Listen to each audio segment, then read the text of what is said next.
आसावा brothers commerce junior college, concept based education, जहां सपने सच होते हैं। हाय एवरीवन, मी सीएस प्रज्ञा आसावा। इसके पहले के लेक्चर में हमने देखे थे features of company. Features of company से हमको पता चला था कि कंपनी के एडवांटेजेस क्या क्या होते हैं। आज हम लोग देखने वाले the basic concept, very important concept, that is of corporate will. Corporate will ये कंसेप्ट होता क्या है और ये किसके बेसिस पर आया गया है।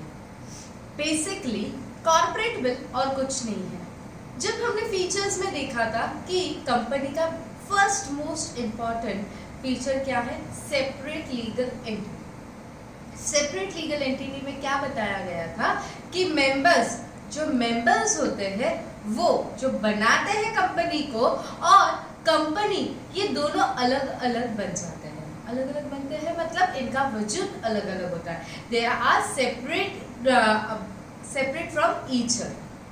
सेपरेट फ्रॉम ईच अदर, जो कंपनी बनती है वो अलग होती है और जो मेंबर्स उसको बनाते हैं या जो पर्सन उनको बनाते हैं वो अलग बनते हैं। मतलब ये दोनों भी अलग होते हैं। यही कंसेप्ट है जिससे हमको कंपनी का इंपॉर्टेंस पता चलता है। कंपनी का सबसे बड़ा कंसेप्ट वो है कि वो कॉर्पोरेट पर्सनालिटी लेके आता है। कॉर्पोरेट पर्सनालिटी लेके आता है। वो एक आर्टिफिशियल पर्सन बनता है जिसको एक नेचुरल पर्सन ने बनाया है। नेचुरल पर्सन ने एक आर्टिफिशियल पर्सन बनाया है जिसकी पर्सनालिटी कॉर्पोरेट पर्सनालिटी बन जाती है। अब ये तो समझ चुके हैं कि कंपनी ये कॉर्पोरेट पर्सनालिटी होती है, सेपरेट होती है मेंबर्स से। ये दोनों कंसेप्ट समझा है। अब कॉर्पोरेट, ये चीज हमको समझ में आ गई, ये हमारा कॉर्पोरेट है, ये हमारा मेंबर्स है जिसने उसको बनाया है। बट इन दोनों के बीच में जो आता है वो होता है विल। विल मतलब क्या, पर्दा। विल है पर्दा। जो पर्दा कंपनी को और मेंबर्स के बीच में खड़ा हो जाता है वो होता है पर्दा। आज हमको ये समझ के लेना है व्हाट इज कॉर्पोरेट विल। जैसे हमने देखा कि सेपरेट लीगल एंटिटी और आर्टिफिशियल पर्सन, ये दोनों फीचर्स जो कंपनी के हैं उसके बेसिस पर हम लोग कॉर्पोरेट विल का कंसेप्ट पढ़ने वाले। कॉर्पोरेट विल ये कंसेप्ट के वजह से मेंबर्स जो है उनको सिक्योरिटी मिल जाती है अगर कंपनी से कुछ गलती हो जाती है। कंपनी के मेंबर्स जो है कंपनी से अपने खुद को प्रोटेक्ट कर सकते हैं। किसके बेसिस पर, कॉर्पोरेट विल के बेसिस। कॉर्पोरेट विल ये कंसेप्ट ऐसा है जो मेंबर्स को शेल्टर देता है। मेंबर्स को शेल्टर देता है किस लिए, कंपनी के रॉन्ग एक्शंस के लिए। अगर कंपनी से कुछ गलत हो जाता है और कंपनी के डेट वो पूरे कर नहीं पा रहा है या रीपे नहीं कर पा रहा है तो मेंबर्स प्रोटेक्शन ले सकते हैं। ये बात समझना है हमको कॉर्पोरेट विल के। कॉर्पोरेट विल कंसेप्ट समझने के लिए आज हम लोग एक केस लॉ पढ़ेंगे। केस लॉ क्या होता है, बेसिक ये बता देती हूँ आपको। केस लॉ ये होता है जिसके बेसिस पर अगर वही गलती कोई और करता है तो ये केस लॉ में जो रिजल्ट कोर्ट ने दिया है वही रिजल्ट आपको एप्लीकेबल होगा अगर आपकी कोई कंपनी सेम मिस्टेक करती है। इसीलिए उसको केस लॉ बोला जाता है। इससे क्या होता है, कोर्ट का भी टाइम बच जाता है और बार बार वही बात पे ज्यादा झगड़े ना हो या ज्यादा चर्चा ना हो, इसलिए केस लॉ बनाया जाता है। अब बेसिक क्या है, Solomon versus Solomon and company limited, ये एक केस लॉ है। इसके बेसिस पर हम लोग कॉर्पोरेट विल का कंसेप्ट समझेंगे। इस केस में क्या था, इसमें एक बंदा था, उसका नाम था मिस्टर एरन सोलोमन। एरन सोलोमन, इसने अपनी खुद की प्रोप्राइटरशिप फर्म ओपन की थी जिसका मेन बिजनेस था मैन्युफैक्चरिंग ऑफ लेदर। उसका बिजनेस बहुत अच्छे से चलने लग गया था। वो खुद ने उसके अकेले के बेसिस पर उसने उसका बिजनेस स्टार्ट कर दिया था। अब कुछ दिन बाद उसको उसका बिजनेस का ग्रोथ करना था तो उसने क्या सोच लिया, उसका बिजनेस उसको सेल आउट कर देना। उसका बिजनेस उसने सेल आउट कर दिया एक कंपनी को, उसका नाम था सोलोमन एंड कंपनी लिमिटेड। उसने उसका बिजनेस सेल आउट कर दिया 38,000 पाउंड। 38,000 पाउंड में उसने अपना बिजनेस, प्रोप्राइटरशिप फर्म है जो कंपनी को उसने सेल आउट कर दिया। अब कंपनी बनाना है तो अकेले नहीं बना सकता है, उसमें उसको मेंबर्स लाना जरूरी है। तो उसने सोच लिया कि उसके सारे फैमिली मेंबर्स को उसमें वो ऐड कर लिया। इसमें उसने खुद का नाम, मतलब आरएन सोलोमन, ये खुद मेंबर था। सेकंड उसकी वाइफ थी मिसेस सोलोमन, उसकी एक लड़की थी, वो थी उसकी मेंबर, और उसके बाद उसके 4 बेटे, ये सारे उसमें मेंबर्स थे।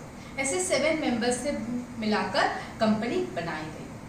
मेंबर्स ये जो थे ये सारे फैमिली मेंबर्स, और डायरेक्टरशिप पे खुद मिस्टर सोलोमन था। देन उसके साथ उसका एक बेटा था डायरेक्टरशिप। ये कंपनी बनाई गई थी 40,000 शेयर्स के साथ, 40,000 शेयर्स के साथ।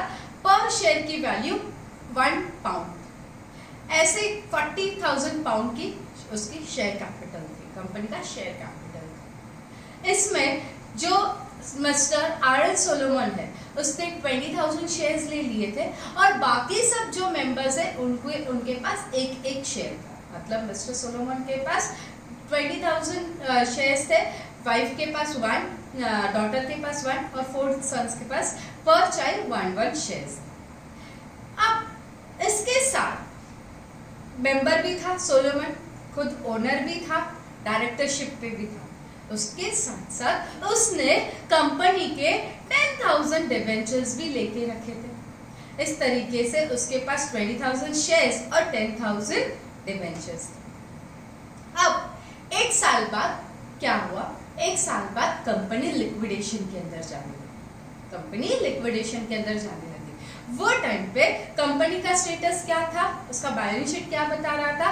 उसके पास एसेट्स, कंपनी के पास एसेट्स 6,000 पाउंड्स के थे, और लायबिलिटी उसकी 17,000 पाउंड की थी। लायबिलिटी उसकी 17,000 पाउंड की थी और एसेट उसके 6,000 पाउंड के थे। अब कंपैरेटिवली एसेट्स तो बहुत कम है, 17,000 के सामने एसेट्स तो बहुत कम है। 17,000 का बाइफिकेशन ऐसा था कि उसमें के 10,000 डिवेंचर्स थे जो आरएन सोलोमन खुद के पास थे, और 7,000 जो थे वो अनसिक्योर्ड क्रेडिटर्स के पास थे। अब कोर्ट में ये केस गई, और कोर्ट में ये केस कौन लेकर गए? Unsecured creditors.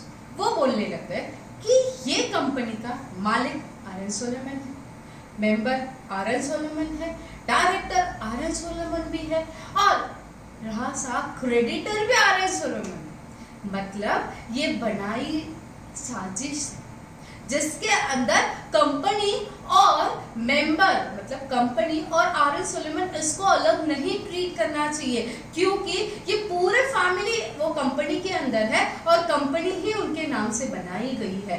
तो अनसिक्योर्ड क्रेडिटर क्या बोल रहा है कि ये जो पैसा है, जो एसेट्स में जो पैसा है, उसमें से पहले मेरे डेब्ट्स क्लियर कर देना चाहिए। कंपनी ने, कोर्ट ने पहले मेरे डेब्ट्स क्लियर करने देना चाहिए, क्योंकि ये कंपनी में जो मेंबर्स है, जो कंपनी का नाम है, उसी के अंदर वो सारे मेंबर्स हैं। तो उन लोगों की गलती की वजह से कंपनी लॉस में गई है, तो पहले मेरा पैसे निकालने चाहिए। एज पर लॉ अगर हम देखे जाए, जब कंपनी लिक्विडेशन में जाती है, सबसे पहला पैसा किसका रीपे किया जाता है? सिक्योर्ड क्रेडिटर्स का, देन अनसिक्योर्ड क्रेडिटर्स का। यहाँ पे सिक्योर्ड क्रेडिटर्स कौन है? डिबेंचर्स है। डिबेंचर्स किसके पास है? आरएन सोलोमन के पास है। कितने के हैं? 10,000 पाउंड्स के हैं, तो उसके पहले पैसे देने चाहिए। अनसिक्योर्ड क्रेडिटर्स के 7,000। बट अनसिक्योर्ड क्रेडिटर्स कोर्ट में झगड़ा करने गए। क्या झगड़ा करने गए? कि पहले हमारा पैसा दो। तो ये केस में कोर्ट ने क्या डिसीजन दिया? कोर्ट ने क्या बोला है कि as per definition, as per the law, company has the basic feature of separate legal entity. Separate legal entity मतलब क्या? जो मेंबर्स है, जो लोगों ने वो कंपनी को बनाया है और कंपनी जो है, ये दोनों सेपरेट है, ये दोनों एक नहीं है। तो ऐसे केस में पहले जो एज पर रूल जो सिक्योर्ड क्रेडिटर्स है उनका रिपेमेंट पहले होगा, और फिर रहा सा अनसिक्योर्ड क्रेडिटर्स का हो जाएगा।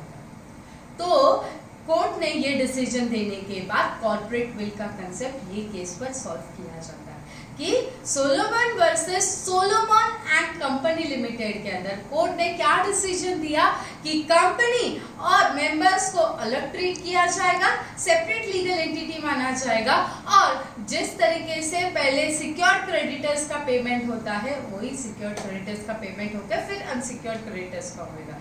तो the separate legal entity explains the concept of corporate. अब सिर्फ कॉर्पोरेट विल समझ के तो फायदा नहीं, हमको इसके साथ सबसे पहले ये समझना है कि कौन से केसेस के अंदर हम लोग कॉर्पोरेट विल लिफ्ट कर सकते हैं।